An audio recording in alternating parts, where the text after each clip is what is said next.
নমস্কার, কেমন আছেন সবাই? পূজা সেলদি কিচেনে আরও একটি নতুন ব্লগে আপনাদের সবাইকে স্বাগত। আজকে হচ্ছে ষষ্ঠী। বাঙালির প্রতিটা বাড়িতে আজকে পুজো পার্বণ খাওয়া দাওয়া সমস্ত কিছুই আছে। তো আজকে আমি বাবার বাড়িতে না গিয়ে বাড়িতেই ষষ্ঠী পালন করলাম। তো চলুন পুরো ভিডিওটা দেখতে থাকুন, সবটাই আপনাদের সাথে শেয়ার করব। আর ভিডিওটা দেখে কেমন লাগলো কমেন্ট করে কিন্তু জানাতে ভুলবেন না। দেখুন সকালবেলায় আমি স্নান করে নিয়েছি আর ঘুম থেকে উঠেছি আজকে অনেকটাই সকালে। আর ঘুম থেকে আমার সাথে সাথে সানাও উঠে পড়েছে। ওর এখন যে সকালবেলায় ও শাড়ি পরবে, যেহেতু আমি এখন পুজো করতে যাচ্ছি আর ষষ্ঠীর দিন সকাল সকাল পুজোটা করে নিচ্ছি, কারণ বাড়িতে অনেক কাজ আছে। আর আজকে আমি বাপের বাড়িতে যাচ্ছি না, কারণটা পরে বলছি। তো দেখুন আমি গাজরা এনেছিলাম কালকে, আমি কয়েকটা ছবি তুলেছিলাম। এখন সে এই ফুলগুলো দেখেছে, দেখে বলছে আমিও আজকে সাজবো। তো ওর এখন বায়না হয়েছে, বায়না আর থামাইকে, যখন যেটা বলবে তখন সেটা যদি না করা হয় তাহলে তো ব্যাস আমার সমস্ত জিনিস লণ্ডভণ্ড করে দিবে। তো আমি যাচ্ছি পুজো করতে, আর দিদিকে বললাম তুই একটু সানাকে সাজিয়ে দে। আর আজকে ঠাকুর ঘরে অনেক কাজ আছে, ভালো করে পরিষ্কার করে তারপরে পুজো করতে হবে, অনেকটা সময় লাগবে। তো এদিকে দিদি সানাকে সাজিয়ে দিয়েছে, এখন বলছে কি ও ভিডিও করবে আর কয়েকটা ছবি তুলবে। তো আমি কয়েকটা ছবি তুলে দিলাম, তারপরে ও বলল একটা গানে ভিডিও করবে, রিলস বানাবে। রিলস বানানোর পর ওর ভীষণ গরম লাগছিল আর একটাই রিলস বানিয়েছে আর কয়েকটা ছবি তুলেছে। সাজতে ভীষণ ইচ্ছা করে, কিন্তু সে যে বেশিক্ষণ থাকতে পারে না, ওর ভীষণই গরম লাগে। আর মালাটাও পড়েছে অনেকটা মোটা, তার জন্য খুলে ফেললো। আর আমি এখন যাচ্ছি ফুল তুলতে, পুজো করব। এই যে আমি ঝুড়িটা নিয়ে যাচ্ছি আর ও ওই ফুলের মালাটা গলার ভেতরে দিয়ে যাচ্ছে। তো চলে আসলাম বাগানে। কদিন ধরে এত পরিমাণে বৃষ্টি হচ্ছে, বাগানে প্রচণ্ড জঙ্গল হয়েছে। আর আজকে ষষ্ঠী, ভাবলাম কয়েকটা করমচা তুলবো। ছোটোবেলায় মনে আছে এই ষষ্ঠীর সময়, মানে ষষ্ঠীর দিনকে ষষ্ঠী গাছের তলায় সবাই করমচা দিত, সেইগুলো নিয়ে খেতাম। ছোটোবেলায় কিন্তু টক খেতে অনেকই ভালো লাগতো, এখন আর খেতে পারি না। এখন টক কোনো জিনিস যদি মাখিয়েও খাই তাহলে কিন্তু বুক জ্বালা করে, প্রচণ্ড প্রবলেম হয়, তার জন্য কোনো টক জাতীয় খাবার এখন আর খাওয়া হয় না। সানা কিন্তু টক খেতে ভীষণই ভালোবাসে। আর ও দূর থেকে ভাবছিল এইগুলো হয়তো চেরি, অনেকটা লাল লাল হয়ে গেছে, যদিও এখনও কিন্তু পুরোপুরিভাবে পাকেনি। তো ও বায়না ধরলো ও কয়েকটা করমচা নেবে। তো আমি বললাম এগুলো ভীষণই টক, বলছে টক আমি খেতে পারবো। তো নিজের ইচ্ছা মতো কয়েকটা করমচা তুলে নিল।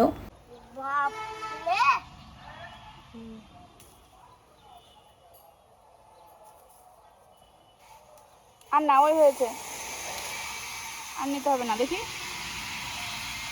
চলো। খুব টক, এইগুলো খাওয়া যায় না। রান্না করে খাবো। কিভাবে রান্না করে? কি রান্না করে নাকি? কি করে খাও? এগুলো তো কাঁচাই খেতে হয়। খাবো। চলো বাড়িতে গিয়ে মাখিয়ে দেবো, হবে? আসতে যাও। বাড়িতে করমচাগুলো নিয়ে আসলো, তখন মাসি বলল এই টক টক করমচাগুলো মাখিয়ে খেলে অনেক ভালো লাগে। আর ও তো টক খেতে ভীষণই ভালোবাসে। তো দিদিকে বলল করমচাগুলো কেটে দাও। প্রিয়াদি করমচাগুলো কেটে দিয়েছে আর ও এখন করমচাগুলো নিজের হাতে মাখাতে বসেছে। ওর মধ্যে দিয়েছে একটু লঙ্কার গুঁড়ো, একটু লবণ আর একটু দিয়েছে কাসুন্দি। নিজের হাত দিয়ে কিভাবে মাখাচ্ছে, আমি বারণ করলাম, বললাম মাসি মাখিয়ে দিচ্ছে, বলছে না আমি ভালোভাবে মাখাতে পারবো, আমি টেস্টি করে মাখাবো। বারণ তো শুনলো না, ও নিজে নিজেই মাখালো। মাখিয়ে বলছে আমি আর দাদা খাবো। আমাদের সবাইকে খাওয়াতে আসছিল, কিন্তু আমরা তো এখন খাবো না, আগে পুজো করব তারপরে। আমি সকালবেলায় ভাবলাম স্নান টান করে আগে পুজো করতে যাব, এদিকে মেয়ের এক একটা কাণ্ড দেখে পুজো করতে অনেকটাই লেট হয়ে গেল। তারপরে দেখুন ওরা দুই ভাই বোন কীভাবে টক খাচ্ছে। ওদের টক খাওয়া দেখে না আমারই জিভে জল চলে এসেছিলো। আর আমার মেয়ে ছেলে দুজনেই কিন্তু প্রচণ্ড পরিমাণে টক খায়। মেয়েটা এত পরিমাণ টক খায়, ও গোটা লেবু কিন্তু চিবিয়ে চিবিয়ে খায়। করমচা একটা ফল, কেমন লাগে সায়নে? ওটা গিলে ফেলবো। একটু টক, তাই না?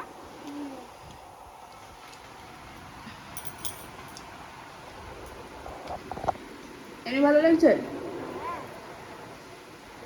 মাখাটি। তারপরে ওদেরকে নিচে রেখে এসে আমি চলে আসলাম ঠাকুর ঘরে পুজো করতে। তো আমার পুজোটা কমপ্লিট হয়ে গেছে।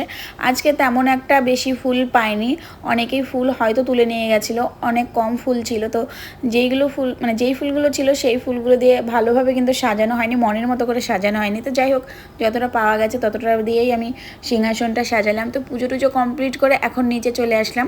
এখন আমাদের রান্না হচ্ছে, লুচি হবে। মানে সকালবেলায় তো তেমন কিছু করা হয়েছিল না, আমি বললাম বললাম কি যে সকালবেলায় চিড়ে দই খেতে, তারপরে না হয় রান্নাটা করতে। দিদি বললো খাওয়ার আগে ময়দাটা ময়াম দিয়ে মেখে রাখলে লুচিগুলো নাকি ভালো ফুলে। তো এদিকে মাসি ঘুগনিটা সেদ্ধ করে নিয়েছে। আজকে হবে পনির দিয়ে ঘুগনি, আর সাথে হবে লুচি। তাছাড়াও কিন্তু অনেক রকমের রান্না হবে, সব আস্তে আস্তে পরে করা হবে। ভাবলাম সকালবেলায় আগে কিছু খাওয়া যাক, কারণ অনেকটাই বেলা হয়ে গেছে এখন। তো আমি এদিকে চলে আসলাম নিচে পুজো টুজো করে। এখন দিদি পনির কাটতে বসছিল। আমি বললাম পনিরটা সাইডে রাখ, আগে কিছু খেয়ে নে। তো দিদি তো কিছুতেই কথা শুনছিল না। দিদি বললো আগে পনিরটা কেটে নিই, তারপরে খাওয়া দাওয়া হবে। তো দিদির পনির কাটা হয়ে গেলে তারপরে সকালবেলায় দেখো আমরা খেতে বসেছি। আর ষষ্ঠী মানে তো দই চিড়ে মিষ্টি এগুলো তো থাকবেই, বাঙালির কিন্তু ষষ্ঠী মানে দই চিড়ে। আর আজকে ষষ্ঠী, সবাই কিন্তু বাবার বাড়িতে যায়, আর আমি বাবার বাড়িতে যাইনি। তার দুটো কারণ। প্রথম কারণ হচ্ছে প্রচণ্ড পরিমাণ গরম। এত গরমের মধ্যে গিয়ে আমার একটু সহ্য হবে না, প্রচণ্ড প্রবলেম হবে। গরমের মধ্যে আমার শ্বাসকষ্ট হয় বেশি, তার জন্য আমি গরমের ভেতরে আর বাবার বাড়িতে যাচ্ছি না। আর দ্বিতীয়ত আমি ননদদেরকে ইনভাইট করেছিলাম, তার জন্য ওরা সবাই আসবে, তার জন্য আমি যাচ্ছি না। আর এখানে দেখো আজকে 2 রকমের মিষ্টি এনেছিল। একটা হচ্ছে কালো ল্যাংচা আর রসগোল্লা। আর কালকে রাত্রিবেলায় 1 ঘন্টা লাইন দেওয়ার পর এই 2 রকমের মিষ্টি পাওয়া গেছে। এত পরিমাণ ভিড় ছিল, অনেকক্ষণ দাঁড়ানোর পর কিন্তু মিষ্টিটা এনেছে। এত বিরক্ত লাগছিল, লাস্টে তো আমার বর বলছিল যে মিষ্টি টিষ্টি আর নিব না। তো যাই হোক 1 ঘন্টা লাইনের পর কিন্তু মিষ্টিগুলো অবশেষে পাওয়া গেছে। তো খাওয়া দাওয়া কমপ্লিট পর এখন বড়দি রান্নাটা করছে। আজকে পনিরের তরকারিটা বড়দিকেই দিয়েছি রান্না করতে। বড়দি কিন্তু অনেক সুন্দর পনিরের তরকারি রান্না করে। তো পনিরগুলো ভেজেই রান্না করছে, ঘুগনির সাথে হবে।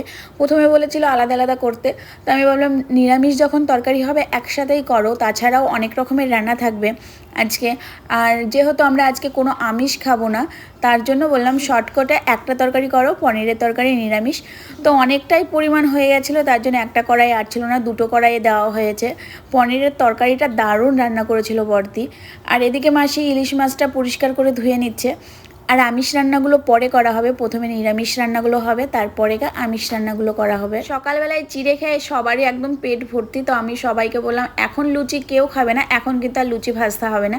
তারপরে আমি দিদি সবাই মিলে ঘরের মধ্যে বসেছিলাম। আর এই দেখুন দিদি আমার নাকে যে ব্ল্যাক হেডগুলো হয়েছে সেইগুলো তুলে দিচ্ছে।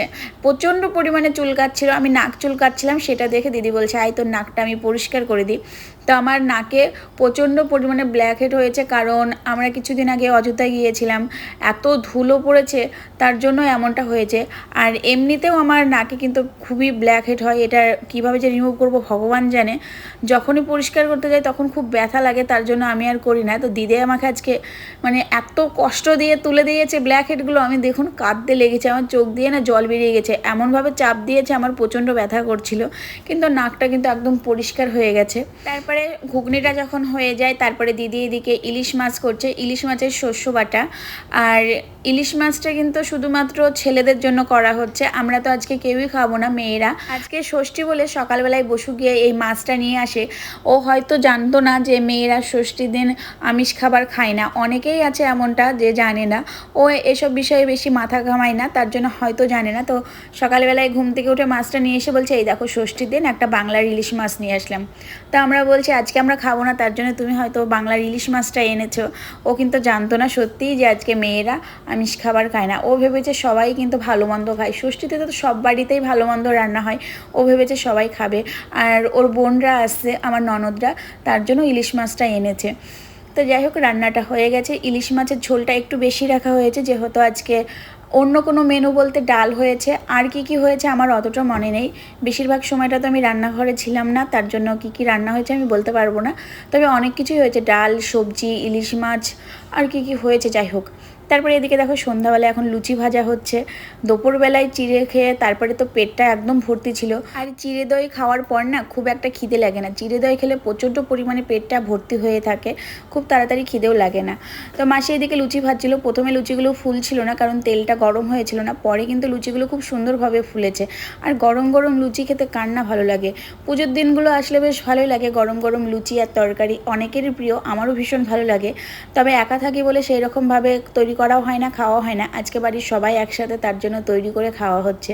এই দেখুন লুচিগুলো ভাজা হয়ে গেছে, ফুলকো ফুলকো লুচি। তারপরে সন্ধ্যাবেলায় সবাই এসেছিলো, আমার ননদরা। সন্ধ্যাবেলায় খাওয়া দাওয়া করে রাত্রিবেলায় চলে গেছে। আর আমাদের বিয়ে 10 বছরের মধ্যে এখনও পর্যন্ত দুজনাই একসাথে কোনো দিন ষষ্ঠী করতে যায়নি, শুধু প্রথম বছর ছাড়া। তাই দেখুন রাত্রিবেলা এখন খাওয়া দাওয়া কমপ্লিট, ওরাও এখন বাড়ি যাবে। চলুন ভিডিওটাও আমি এখন শেষ করি। কেমন লাগলো অবশ্যই জানাবেন। সবাইকে টাটা, বাই বাই, ভালো থাকবেন।